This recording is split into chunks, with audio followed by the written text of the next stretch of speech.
परमेश्वर प्रमाण वाक्य होछि कि आमे जदि परमेश्वर ठारे विश्वास करिबा ताहाले से समस्त रोग आमान को सुस्थ करिबा सक्षम अटंती।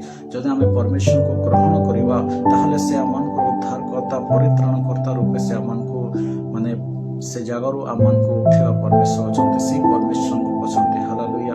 तो सेति से परमेश्वर को निकट रे जदि आमे विश्वास करूछु तांकर प्रमाण वाक्य सब आमान को पालन करिबा आवश्यक अटे। हालेलुया। जते परमेश्वर जते अनेक लोक मध्य गहन जाऊे अनेक लोक मैंने परमेश्वर को कौन करते चमत्कार को देखा वाक्य को शुणा जाऊे किंतु अनेक लोक मैंने कौन करते परमेश्वर ठारे विश्वास था कि परमेश्वर मत छुईले मु सुस्थ हेबी, परमेश्वर मत स्पर्श कले मु सुस्थ हे, परमेश्वर को जब वस्त्र को जब मु छुई दिए ताले मु सुस्थ हे। ये प्रकार विश्वास ये प्रकार भरोसा नहीं से मैंने परमेश्वर पाखक आसला। तो से प्रकार परमेश्वर प्रमाण वाक्य से मैंने पाई।